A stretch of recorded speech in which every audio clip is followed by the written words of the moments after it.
Welcome to 3060. This is Paritosh. ముందుగా headlines చూద్దాం. ACB court ఆదేశాలపై హైకోర్టు స్టే. ఓటుకి నోటు కేసులో కౌంటర్ దాఖలుకు ఆదేశం. వైఎస్ఆర్సీపీ నేత భూమనకి ఏపీ సిఐడి నోటీసులు. తుని విధ్వంసం కేసులో ఈ నెల 4న విచారణ. వరుస ఉగ్రదాడులతో వణికిన పాకిస్తాన్. జవాను టెర్రరిస్టుతో కలిపి 11 మంది మృతి. నేతాజీ మరణంపై బయటపడ్డ నాటి జపాన్ నివేదిక. టైపీ విమాన ప్రమాదంలోనే చనిపోయాడన్న రిపోర్ట్. సంచలనం రేపుతున్న ఏబీ ఆటోబయోగ్రఫీ. డివిలియర్స్ జీవిత చరిత్రకి భారత్ నుంచి ఎక్కువగా ప్రీ బుకింగ్స్. ఆన్లైన్లో నవంబర్, డిసెంబర్ ఆర్జిత సేవ టికెట్లు. అక్టోబర్ 2న శ్రీవారి బ్రహ్మోత్సవాలకు అంకురార్పణ. తుని విధ్వంసం కేసులో వైఎస్ఆర్సీపీ నేత భూమన కరుణాకర్ రెడ్డికి సిఐడి నోటీసులు జారీ చేసింది. ఈ నెల 4న విచారణకి హాజరు కావాల్సిందిగా అడిషనల్ సూపరింటెండెంట్ ఆఫ్ పోలీస్ పేరుతో కరుణాకర్ రెడ్డికి నోటీసులు ఇచ్చారు. 4వ తేదీ ఉదయం 10 గంటలకి గుంటూరు కార్యాలయంలో హాజరు కావాలని ఈ నోటీసుల్లో పేర్కొన్నారు.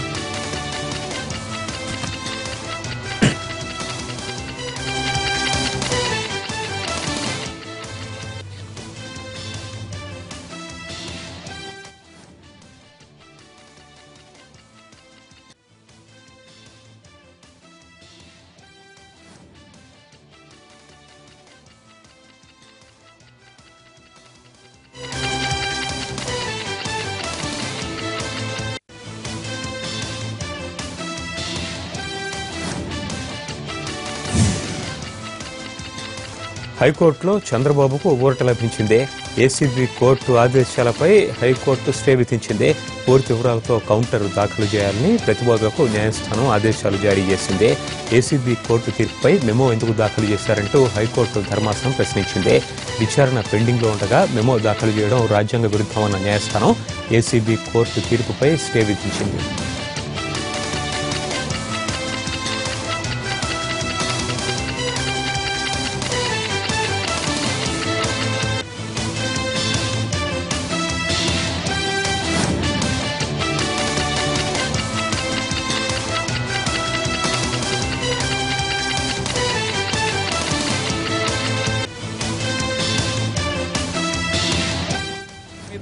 ప్రొసీడ్ కావచ్చా లేదా అనే అంశం మీద మాత్రం అక్కడ చర్చ జరిగింది. శ్రీవాస్తవ కేసులో ఏం జరిగింది, మిగతా కేసులో ఏం చర్చ జరిగింది అనేది సీనియర్ కౌన్సిల్ సిద్ధార్థులు వచ్చి చంద్రబాబు తరఫున ఆర్గ్యూ చేయడం జరిగింది. కొన్ని టెక్నికల్ అంశాలను పరిగణలోకి తీసుకుంటూ కాకుండా కొద్దిగా విచిత్రమైన అనిపించే అంశం ఏంటంటే, మేము ఏదైనా ఉత్తర్వు వచ్చినప్పుడు దాన్ని ఇంప్యూండ్ ఆర్డర్ అంటాం, వివాదాస్పద ఉత్తర్వు అంటాం. ఇది కూడా అట్లాగే అనిపిస్తుంది. కౌంటర్ దాఖలు చేసేంత వరకు స్టే, అంటే కౌంటర్ ఒక 5-10 సంవత్సరాల వరకు కౌంటర్ దాఖలు చేయకుంటే స్టే కొనసాగే అవకాశాలు ఉంటాయి. భారత్ ఈజిప్ట్ల బంధాన్ని మరింత బలోపేతం చేస్తామన్నారు ప్రధాని నరేంద్ర మోదీ. ఈజిప్ట్ పర్యటనలో ఉన్న మోదీ ఆ దేశ అధ్యక్షుడు అబ్దుల్ ఫతా అల్ సిసితో కలిసి ఉమ్మడి ప్రకటన చేశారు. వ్యవసాయం, నైపుణ్యం, అభివృద్ధి, వైద్య రంగాల్లో ఇరు దేశాలు పరస్పర సహకారం అందించుకుంటాయని తెలిపారు. ఉగ్రవాదం వల్ల ఈజిప్ట్, భారత్తో పాటు యావత్ ప్రపంచానికి ముప్పన్నారు Modi.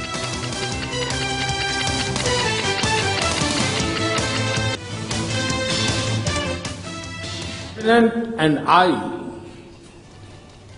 held extensive discussions on the shape and substance of our partnership.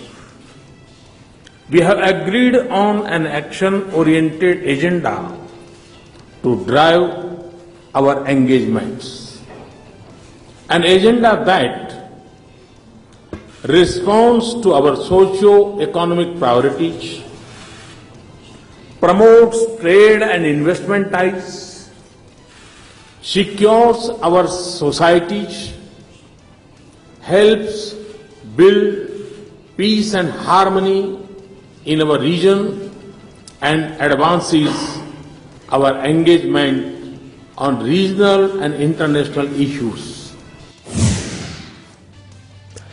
అవిభక్త కవలలు వీణా వాణికి ఆపరేషన్ చేసేందుకు ఆస్ట్రేలియా వైద్య బృందం సుముఖత వ్యక్తం చేసింది.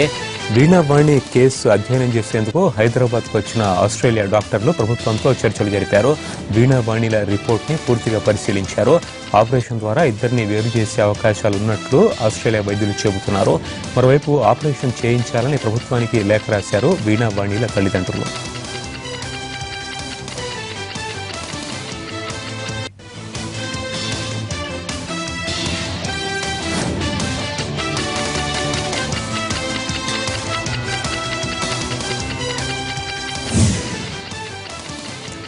వైఎస్ రాజశేఖర రెడ్డి 7వ వర్ధంతి సందర్భంగా ఆయన సమాధి వద్ద కుటుంబ సభ్యులు నివాళులర్పించారు. ఇడుపులపాయలో వైఎస్ఆర్ ఘాట్ వద్ద నిర్వహించిన ప్రత్యేక ప్రార్థనల్లో పాల్గొన్నారు. జగన్తో పాటు తల్లి విజయమ్మ, సతీమణి భారతిరెడ్డి, సోదరి షర్మిల, పార్టీ నేతలు పాల్గొని వైఎస్ఆర్ సమాధి వద్ద పుష్పగుచ్చం నుంచి నివాళులర్పించారు.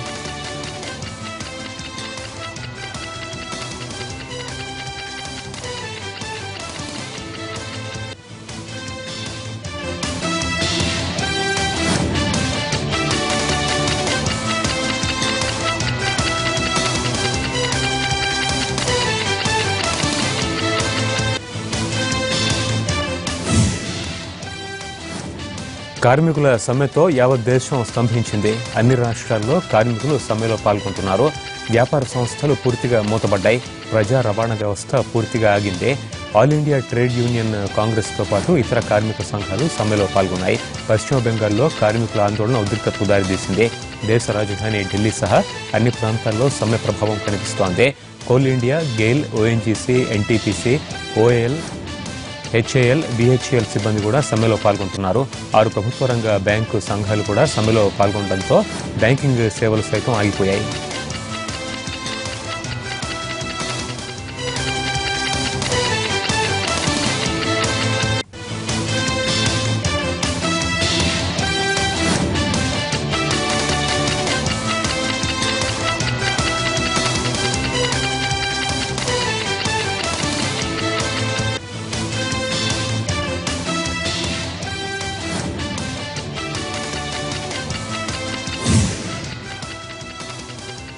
పశ్చిమ బెంగాల్లో సార్వత్రిక సమ్మె ఉద్రిక్తతకు దారితీసింది. సులిగురిలో సమ్మెలో పాల్గొన్న కార్మిక సంఘాల నేతల్ని పోలీసులు అరెస్టు చేశారు. దీంతో కార్మిక సంఘాలు ఆందోళనకు దిగాయి.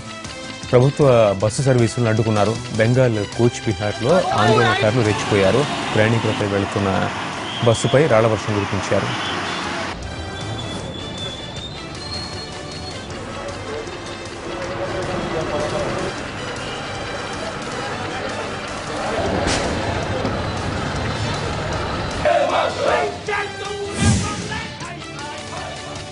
తెలుగు రాష్ట్రాల్లో కార్మికులు రోడ్డెక్కారు. 12 డిమాండ్లపై కేంద్ర వైఖరికి నిరసనగా సార్వత్రిక సమ్మెలో పాల్గొన్నారు. హైదరాబాద్, వరంగల్, విశాఖపట్నం, తిరుపతి, విజయవాడతో పాటు ప్రధాన నగరాల్లో కార్మికుల సమ్మె ప్రభావం కనిపిస్తోంది. ముఖ్యంగా ప్రజా రవాణాపై కార్మికుల సమ్మె ఎఫెక్ట్ పడింది. ఆర్టీసీ బస్సులు రోడ్లకే పరిమితమయ్యాయి. ఆర్ఎస్ఎఫ్ అనుబంధం భారతీయ మజ్దూర్ సంఘ్ మినహా 10 కేంద్ర కార్మిక సంఘాలు బంద్లో పాల్గొంటున్నాయి. తెలుగు రాష్ట్రాలకు చెందిన వివిధ కార్మిక సంఘాలు కూడా సార్వత్రిక సమ్మెకి మద్దతు ప్రకటించాయి. దీంతో రవాణా వ్యవస్థ స్తంభించింది.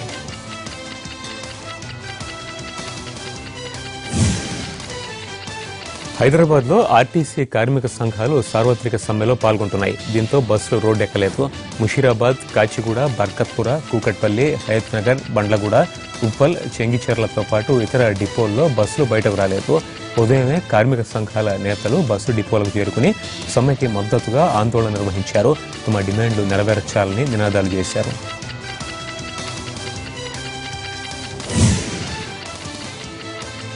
కార్మిక సంఘాల దేశవ్యాప్త బంద్ పిలుపుతో మెదక్ జిల్లా వ్యాప్తంగా బంద్ కొనసాగుతోంది. సమ్మె ప్రభావంతో జిల్లాలో రవాణా వ్యవస్థ స్తంభించిపోయింది. జిల్లాలో ఆర్టీసీ బస్సులన్నీ డిపోల్లోనే నిలిచిపోయాయి. పలు ప్రాంతాల్లో విద్యా సంస్థలకి సెలవు ప్రకటించారు. పటాన్చెరు పారిశ్రామికవాడలో విధులు బహిష్కరించిన కార్మికులు సార్వత్రిక సమ్మెలో పాల్గొన్నారు. తక్షణమే తమ డిమాండ్లు పరిష్కరించాలని వాళ్ళు డిమాండ్ చేశారు.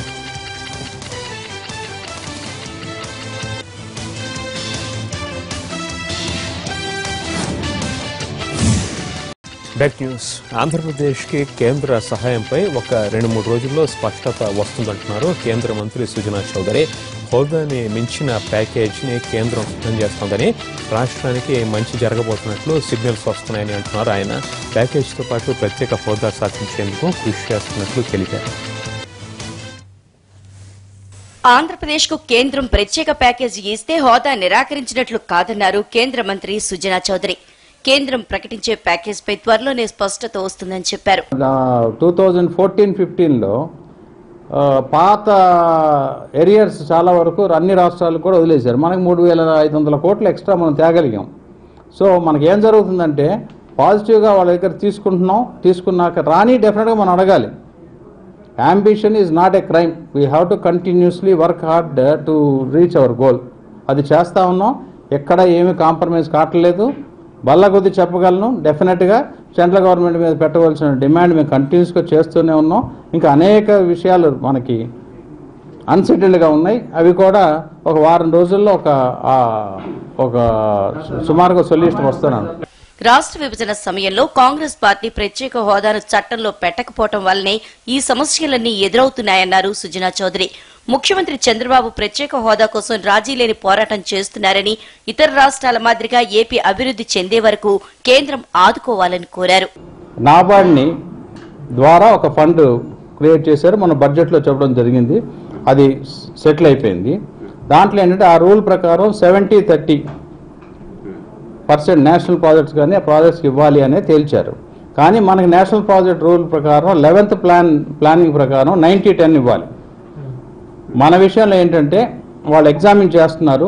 మనకి మాత్రం ఆ 90-10కి వీలుగా వచ్చే విధంగా ఒక ఫార్ములా వర్కౌట్ చేశారు.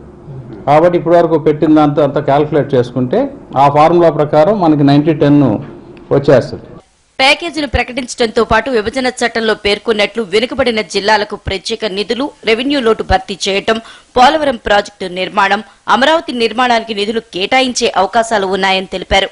విశాఖకు రైల్వే జోన్పై చర్చలు జరుగుతున్నాయన్నారు. నేషనల్ ప్రాజెక్ట్ అన్నారు.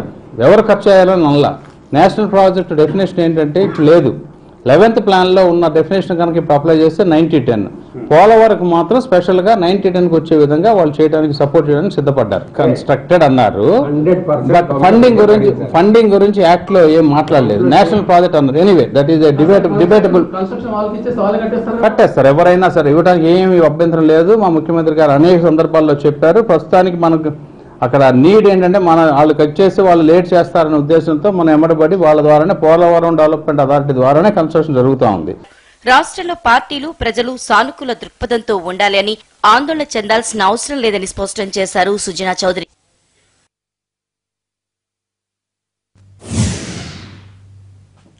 కొత్త జిల్లాలకి అవసరమైన ఏర్పాట్లపై దృష్టి సారించింది ప్రభుత్వం. ఉద్యోగుల కేటాయింపు, కార్యాలయాల ఏర్పాటు, ఫైళ్ల విభజన వంటి అంశాలపై కసరత్తు ముమ్మరం చేసింది. ఈ విషయంపై ఏర్పాటైన టాస్క్ ఫోర్స్ కమిటీ వివిధ శాఖల కార్యదర్శులతో వరుస భేటీలు నిర్వహిస్తోంది. అటు మంత్రులు కూడా తమ శాఖలపై రివ్యూలు చేస్తున్నారు. తెలంగాణలో కొత్త జిల్లాల ఏర్పాటుపై ఇప్పటికే ఓ క్లారిటీకి వచ్చేసిన ప్రభుత్వం మిగతా అంశాలపై ఫోకస్ చేసింది. సిఎస్ రాజీవ్ శర్మ అధ్యక్షతన ఏర్పడిన కమిటీ తమ పని ప్రారంభించింది. ఉద్యోగుల కేటాయింపు, ఫైళ్ల విభజనపై అధికారులతో సమావేశమవుతోంది. గురువారం ఒక్కరోజే 15 శాఖల కార్యదర్శులతో భేటీ అయ్యింది. జిల్లాల్లో తమ శాఖల్లో పనిచేస్తున్న ఉద్యోగులు, విభజన తర్వాత ఎంతమంది అవసరమవుతారు, ఏ క్యాడర్లో ఎంతమంది ఉన్నారన్న అంశాలపై చర్చించారు. అన్ని వివరాలను సమగ్రంగా అందించాలని సిఎస్ అధికారులను ఆదేశించారు. ఇవాళ కూడా మిగిలిన శాఖలతో టాస్క్ ఫోర్స్ కమిటీ భేటీ కానుంది.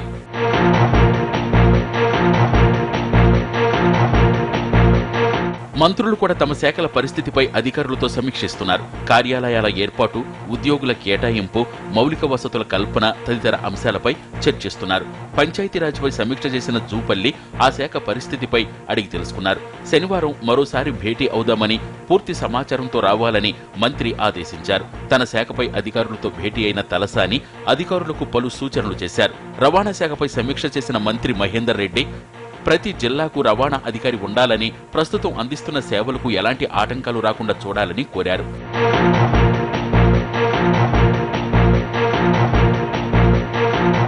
అక్టోబర్ 11 నుండి కొత్త జిల్లాలు కొలువు తీరనుండటంతో ఆలోపే అన్ని ఏర్పాట్లు పూర్తి చేయాలని ప్రభుత్వం కసరత్తు చేస్తోంది. ఉద్యోగుల కేటాయింపు విషయంలో ఎలాంటి ఇబ్బందులు రాకుండా జాగ్రత్తలు తీసుకుంటోంది. Back news. రోగం సంగతి దేవుడెరుగు. అసలు క్షేమంగా వెళ్లగలమా లేదా? ఉస్మానియా హాస్పిటల్ రోగుల్ని ఇప్పుడు ఇదే భయం వెంటాడుతోంది. ఎప్పుడు కూలుతుందో తెలియదు. 2 రోజులుగా కురుస్తున్న వర్షాలకి ఆసుపత్రి తడిసి ముద్దైంది. ఇప్పటికే ఎన్నో చోట్ల పెచ్చులుడిపోతోంది. మరోపక్క ఎక్కడెక్కడ వర్షం నీళ్లు వార్డులలోకి చేరుకుంటున్నాయి. ఎప్పుడేం జరుగుతుందో అంటూ రోగులు వాళ్ళ బంధువులు బిక్కుబిక్కుమంటున్నారు. 2 రోజులుగా కురుస్తున్న వర్షాలకు ఉస్మానియా ఆసుపత్రి పరిస్థితి దారుణంగా తయారైంది. పాత భవనంలో పెచ్చులు ఊడిపడుతున్నాయి. నిన్న సర్జికల్ వార్డులో లివర్ ప్రాబ్లంతో ట్రీట్మెంట్ చేయించుకుంటున్న పేషెంట్ పై సీలింగ్ నుంచి పెచ్చులు ఊడి ఏకంగా పొట్టపైనే పడ్డాయి. దీంతో ఉన్న రోగం పక్కన పెడితే కొత్త ఇబ్బంది వచ్చి పడింది. 9:30 అయినట్టుంది. ఆ టైంలో మేము అందరం పడుకుంటే అది పైనుంచి పడ్డది. పడగానే అందరం లేచినాం. లేచి చూసరికి పొట్ట మించెలు జారి కొంచెం కింద పడ్డది. కొంచెం స్లిప్ అయిందనమాట.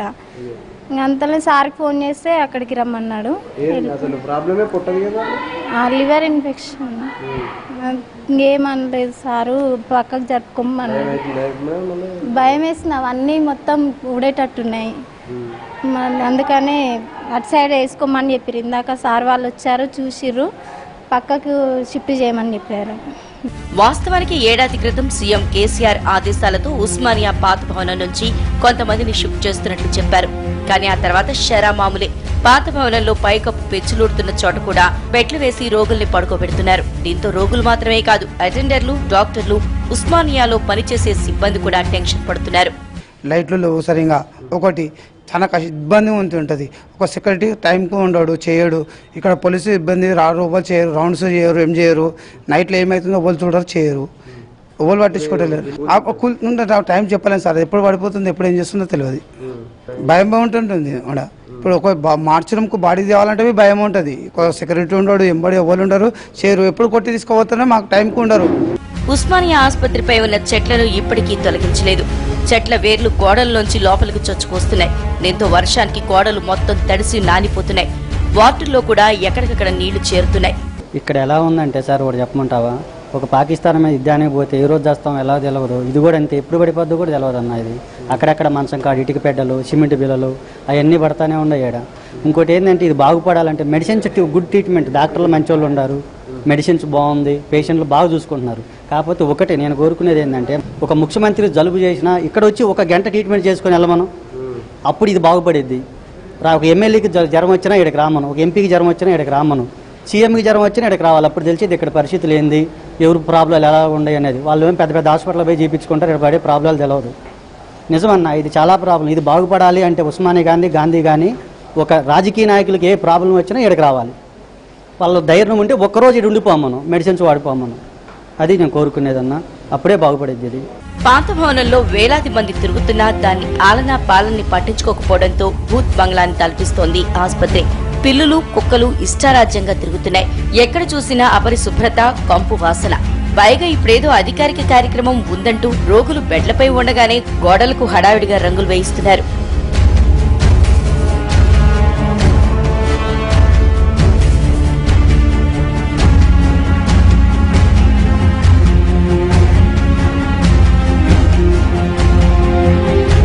నిరుపేదలకు వైద్య సేవలు అందిస్తున్న ఉస్మానియా జనరల్ ఆసుపత్రి పాత భవనం ఇప్పుడు శిథిలావస్థకు చేరుకుని ప్రమాదభరితంగా మారింది. చారిత్రాత్మక భవనం ప్రస్తుతం ఉనికిని కోల్పోతోంది. నాటి నవాబుల నివాసంగా ఉన్న హెరిటేజ్ భవనం మరమ్మతులకు కూడా నోచుకోవటం లేదు. పైగా వర్షాలతో పరిస్థితి మరింత దారుణంగా మారింది. దీంతో వైద్యులు, సిబ్బంది, రోగులు ఇప్పుడేమవుతుందోనని ఆందోళన చెందుతున్నారు. నల్గొండ జిల్లాలో జరిగిన రోడ్డు ప్రమాదంలో దంపతులు మృతి చెందారు. మునగాల మండలం బరాకత్గూడెం వెంకటేశ్వర స్వామి దేవాలయం సమీపంలో ఆగున్న లారీని కారు ఢీకొట్టింది. ఈ ప్రమాదంలో మట్టపల్లికి చెందిన భువనగిరి లక్ష్మీనారాయణ దంపతులు చనిపోయారు. ఈ దంపతులు హైదరాబాద్ నుంచి విజయవాడ వైపు కారులో వెళ్తుండగా బరాకత్గూడెం సమీపంలో రోడ్డుపై ఆగున్న లారీని వెనక నుంచి ఢీకొట్టారు. ఈ ఘటనలో కారు పూర్తిగా ధ్వంసం కావడంతో వారిద్దరూ అక్కడికిక్కడే మృతి చెందారు. మృతదేహాల్ని కోదాడ హాస్పిటల్కి తరలించి కేసు నమోదు చేశారు పోలీసులు.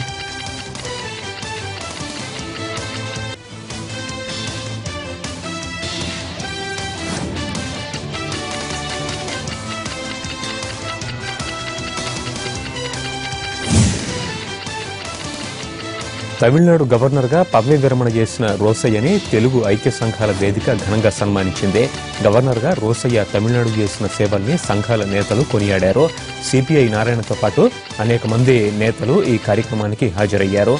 మరోవైపు తమిళనాడు ఇన్ఛార్జ్ గవర్నర్గా ఇవాళ సాయంత్రం బాధ్యతలు తీసుకుంటారు మహారాష్ట్ర గవర్నర్ విద్యాసాగర్ రావు.